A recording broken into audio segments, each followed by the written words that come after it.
fazer um alerta, tá, de uma mudança que ocorreu e que não está relatada na última versão. Tá? Ok. Se na sua ECD tem uma conta que está com saldo zero, você carrega para a ECF, mas o seu sistema não gera, tá, o registro equivalente lá no bloco K com saldo zero, óbvio, tá? Ou seja, ele vai comparar algo inexistente, que a gente chama de um nulo, né? Vai comparar um nulo com zero, tá? A versão atual está exigindo o preenchimento, tá, do K 915 e 935 para você justificar as diferenças. No caso, o ideal é gerá-la, né? Tá, o K equivalente está com saldo zero. Ok? Isso é situação concreta, tá? Que ocorreu essa semana. Tem jeito de escapar disso, não. Tá? E eu não vi notícias do fisco que eles vão lançar versão nova para retificar esse negócio, para consertar isso, para voltar ao Então, comportamento anterior. tá. Mas e você acredita que, independente desse ponto que você falou, vai ter versão nova de PVA ou provavelmente não? Eu aposto que sim. Todo ano tem. Mas o Eu que eles têm perguntei o feito, Júnior, tá? viu, Dessas Tonelli? versões do final do período é o seguinte, tá? Eles permitem que você mande com as últimas versões. Né? Então, eu acredito que o critério vai ser mantido.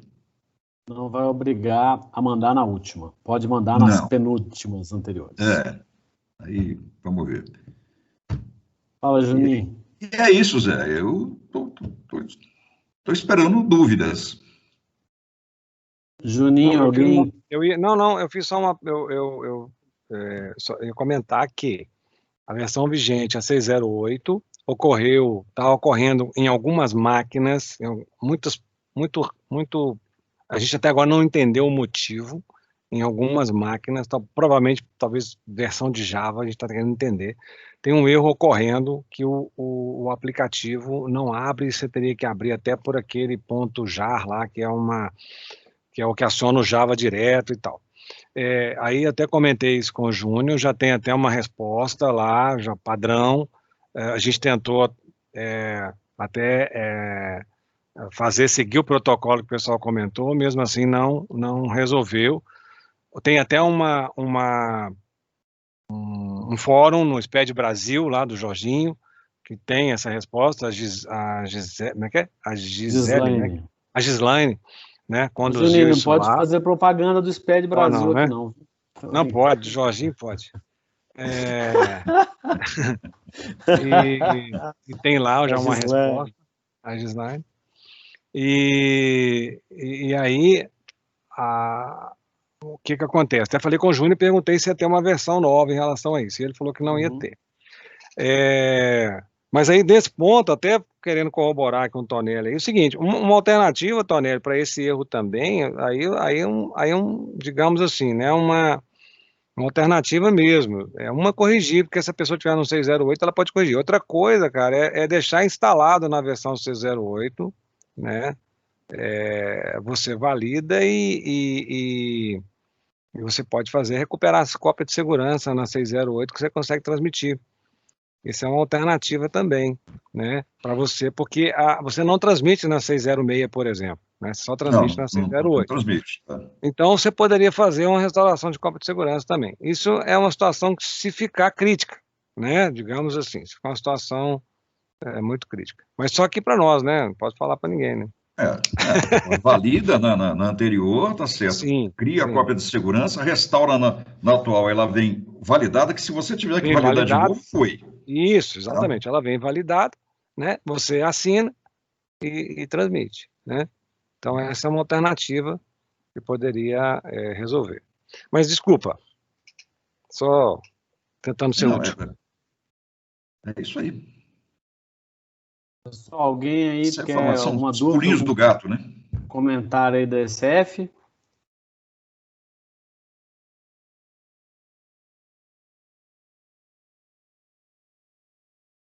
Então, o último PVA saiu dia 16 de setembro.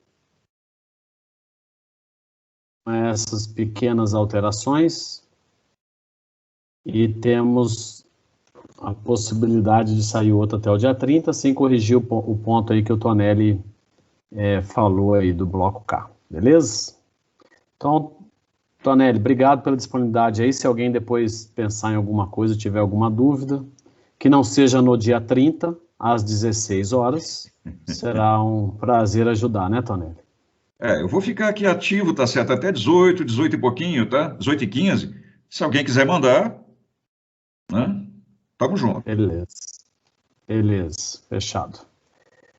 Então, vamos falar aqui dos outros assuntos. Se alguém quiser falar alguma coisa aí, por favor, fala no microfone, que eu não consigo ver que se alguém levantar a mão aí. Então, começando aqui dos projetos de lei que a gente está acompanhando, esse primeiro slide, projetos de lei que não tiveram nenhuma movimentação nos últimos meses, que a gente já falou anteriormente. Nesse segundo também, e depois se alguém quiser ver algum no detalhe, vai estar no material. Nesse terceiro também, nesse quarto também, e nesse quinto, a gente tem aqui 2 projetos de lei que tiveram movimentação nas últimas 2 semanas. O da lei de falências, o projeto de lei 6.229 de 2015 foi aprovado na Câmara no dia 26 de agosto e no dia 16 de setembro foi a última movimentação já no Senado com o número 4458 de 2020, recebendo emendas. Em São Paulo tem um projeto de lei lá que estabelece as medidas voltadas ao ajuste fiscal, equilíbrio das contas públicas e benefícios fiscais e tal, e ele no dia 22 de setembro, ontem, ainda recebendo ofícios e requerimentos de prefeituras e câmaras municipais. Medidas provisórias, MP 960, que trata do drawback, foi aprovada no dia 27 de agosto e tem até hoje para ser vetada ou sancionada.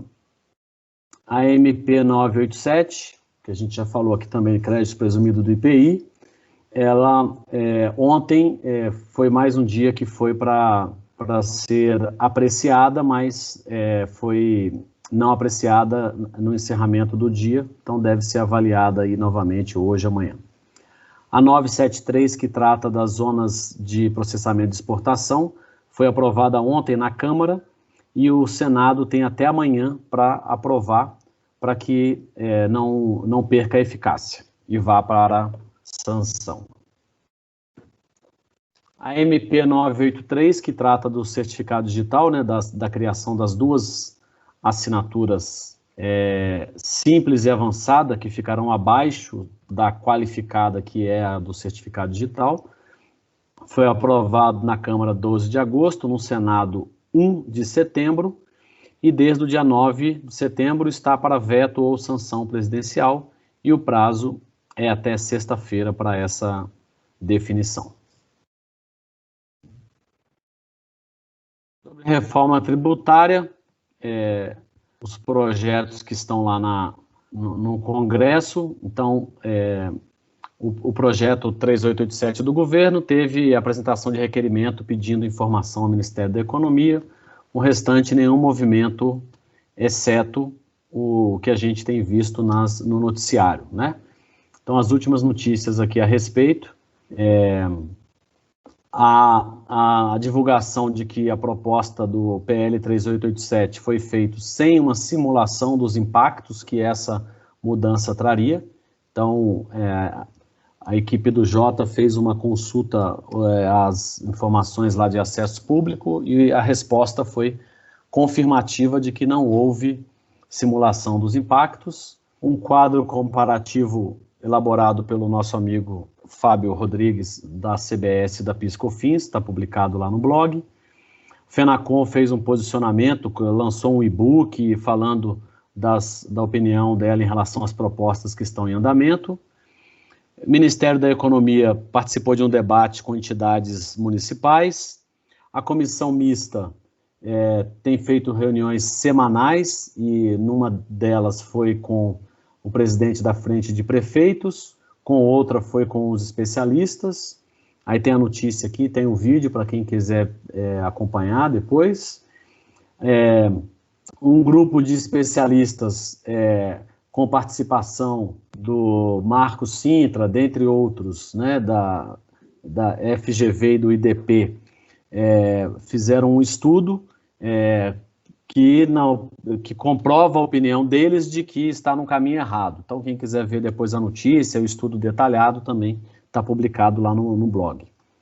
E tivemos a notícia ontem de que o CCIF, que é o grupo lá que criou a PEC, né, que deu origem à PEC 45, gerou uma proposta para harmonizar a PEC 45 com o PL 3887, com o objetivo de seguir um caminho aí que consiga aprovar em etapas as propostas. Então, essa é uma notícia de ontem também, que depois vale a pena, quem quiser aprofundar mais aí, dar uma olhada. Aqui alguns links para quem quiser acessar algumas coisas relacionadas à reforma tributária. E dos outros assuntos diversos aí, uma mudança, né, uma simplificação na contribuição previdenciária sobre exportação para produtores rurais. Sobre a desoneração da folha, a notícia de que o Congresso pode desistir e uma notícia de que a votação foi adiada novamente e que pode ser adiada, então está num aspecto aí de negociação política a votação do veto presidencial a desoneração. Tivemos um comunicado da Receita Federal sobre malha fiscal pessoa jurídica. Então, esse comunicado ele trata de cruzamentos da ECF de 2018, de empresas do lucro presumido, transmitidas em 2019, e informando de que os valores representativos de receitas dessas empresas vão ser comparados, cruzados com as receitas constantes na nota fiscal eletrônica, no SPED fiscal, na FD Contribuições e na DECRED, para quem apresenta, e também com a E-Financeira, que é a obrigação que os bancos apresentam das movimentações financeiras das pessoas físicas e jurídicas. Que, como resultado desses cruzamentos, o contribuinte vai ter um prazo para autorregularizar, retificando o ECF e ou DCTF, e pagando aí as eventuais diferenças com multas de ofício. E que esse primeiro lote alcança as pessoas jurídicas que estão na jurisdição de Guarulhos, São Paulo, que é a delegacia que está tratando desses cruzamentos, e que depois será expandido para todo o território nacional. Então aqui está em linha com aqueles comentários que a gente faz aí a vida inteira dos cruzamentos que podem ser feitos tudo com tudo, e o que não está sendo feito pode ser feito em até 5 anos pelo fisco. Aqui é um exemplo, e que não quer dizer que vai ficar no exemplo, vai ficar restrito a 2018 ou ao lucro presumido somente, né? A notícia da decisão do Supremo sobre a exigência da certidão da CND de empresa que esteja em recuperação judicial, que antes não havia exigência, e a decisão do Supremo é que volte a ter a exigência. Também sobre a discussão de dedução de imposto de renda e contribuição social nos gastos com materiais para empresas de construção civil, está sendo também analisado. Em Minas Gerais, tivemos alterações na nota fiscal ao consumidor eletrônica, relacionada aí às limitações da substituição da nota fiscal ao consumidor eletrônica para a nota fiscal eletrônica modelo 55. Ô Gisélia, você está por aí ainda? Eu estou aqui. Aquele caso lá que nós discutimos na última reunião, do DANF simplificado para as vendas aí da Araújo, você chegou a uma conclusão final? Cheguei, que a gente pode usar para as vendas de e-commerce. Então, foi tá muito bom. boa essa notícia para a gente. Obrigada pelo apoio, viu, Zé? Não, beleza. Para quem não participou há 2 semanas atrás, eu trouxe aqui a nota técnica que tratava do DANF simplificado, que pode ser uma etiqueta aí nas vendas de e-commerce, E a Gisélia fez uma consulta à Secretaria da Fazenda de Minas e a Secretaria da Fazenda respondeu que não podia fazer.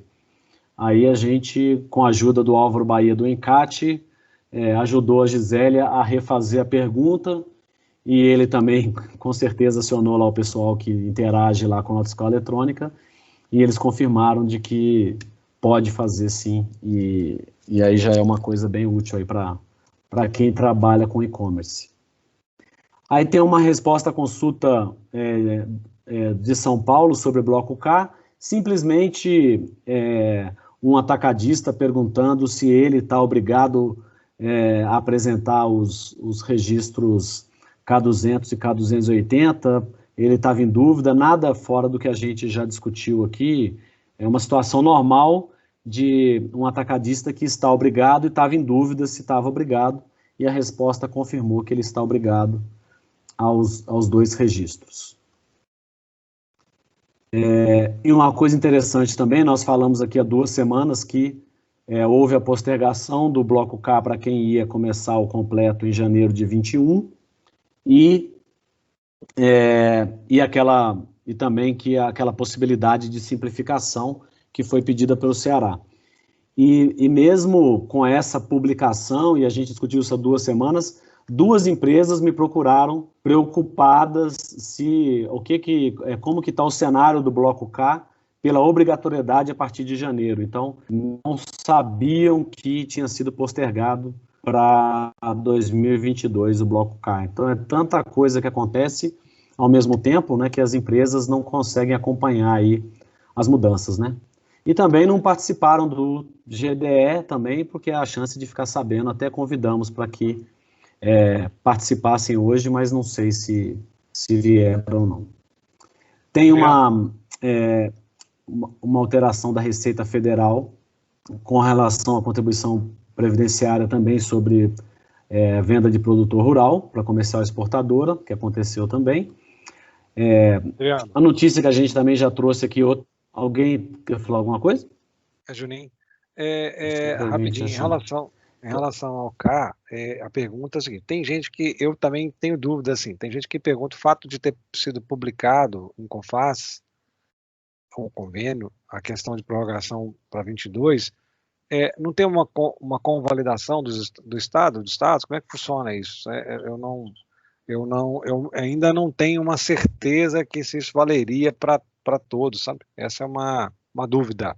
Porque se fosse no GT, entendeu? Não sei, isso é um assunto para conversar depois. É uma dúvida que ainda existe. Não, pode fazer a pergunta, Juninho, porque eu não entendi a pergunta. Pode fazer a pergunta que a gente... Não, a questão da prorrogação do Bloco K. Para aqueles quinais que estavam obrigados em 21, o bloco completo foi prorrogado para 22. Isso há um entendimento que isso é geral para todos os estados? Esse nada em CONFAS já ou o Estado tem que efetivamente fazer a convalidação?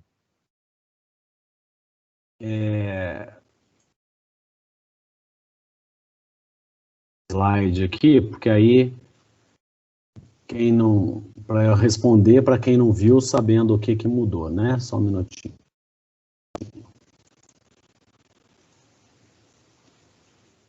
A mudança foi uma prorrogação de quem estava obrigado em 21 para o bloco completo, prorrogado para 22. Né? Grosso modo é isso. Correto. Mas, pode falar. Não, tá aqui, ó, eu coloquei aqui, é o que está em vermelho aqui, quinais 23. Eles foram de 21 para 22, com o ajuste CNF. Respondendo a sua pergunta, tem que ter a convalidação dos estados, sim. Tá? É que no CONFAS todos eles assinam, né? Então, de certa forma, todos os estados estão concordando com aquilo, mas eles precisam fazer na própria legislação do próprio estado a convalidação desse convênio, sim. Tá? Isso está também com relação aos ajustes CNF 15, 16 que estão para sair também. Então, os estados têm que fazer também a sua convalidação nesse sentido.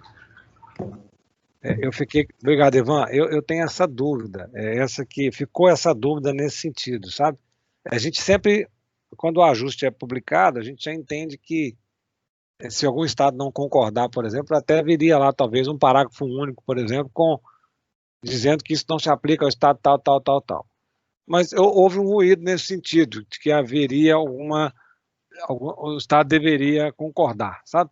Então talvez a gente aqui internamente a gente possa buscar aí via os canais, FIENG, consigo responder.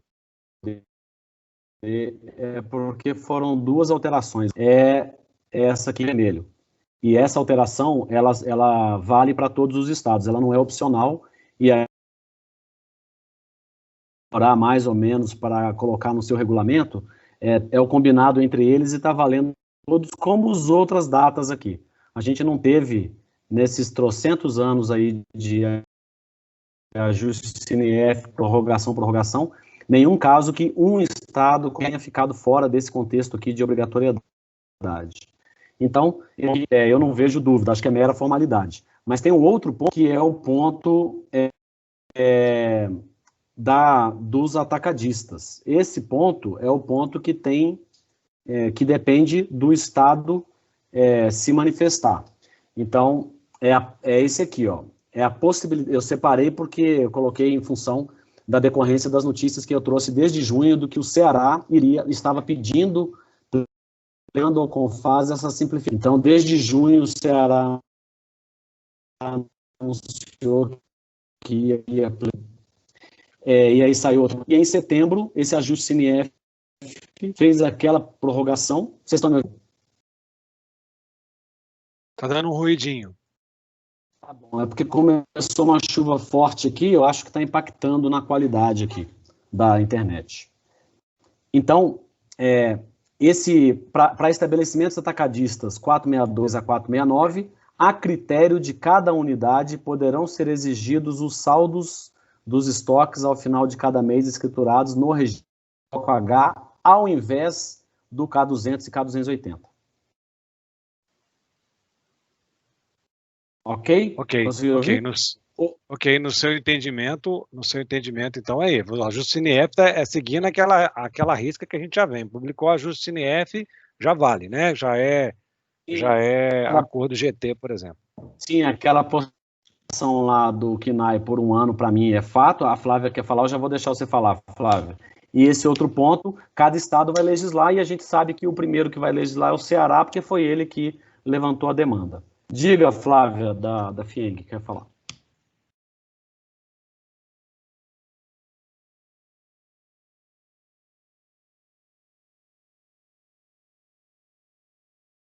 Flávia?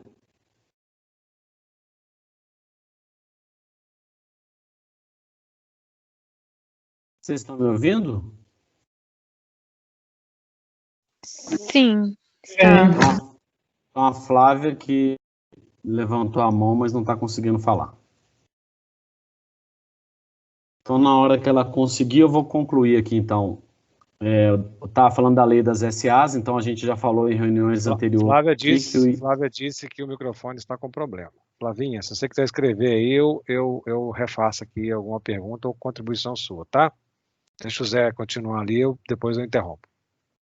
Então tá, só tem 3 aqui para eu falar, e se ela não conseguir pelo microfone aí, pode ser.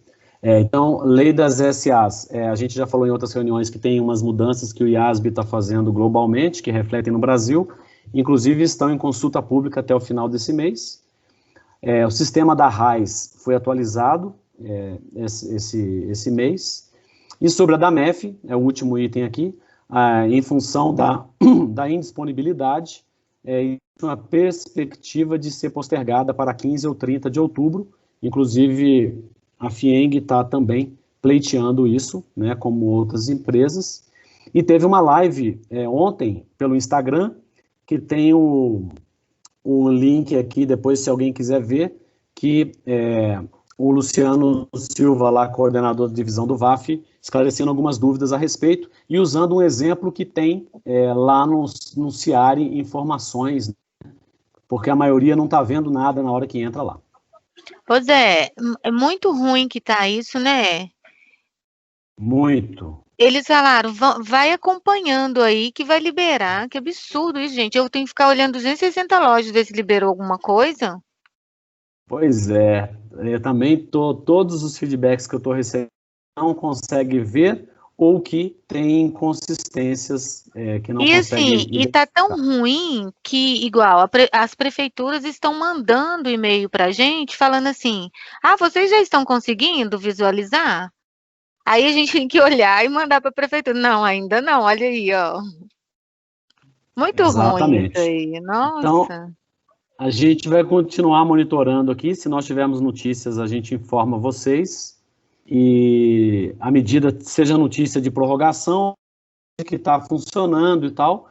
E se funcionar e prorrogar, a gente traz aqui daqui a 2 semanas, na reunião nossa do dia 7, a gente traz algum case aí, o Zé Wander lá na CBMM já se prontificou, se tiver movimentação até lá, de compartilhar como é que foi essas validações. Ok? Adriano, então, aproveitando aí, a Flávia já respondeu aqui, dizendo que a legislação de Minas, o regulamento, até mandou aqui, depois pode copiar aí, adicionar, se for o caso, já aponta para o ajuste CNF, né, o original, o 02. Então, tudo que é publicado lá já se respeita aqui no regulamento em Minas, tá bom? Com relação a prazos. Ótimo, não precisa esperar a ratificação no caso de Minas, pode ser que em alguns estados dependa, né? Ótimo, obrigado, Flávio, obrigado. Minas já está em paz, digamos assim, tá? Ok.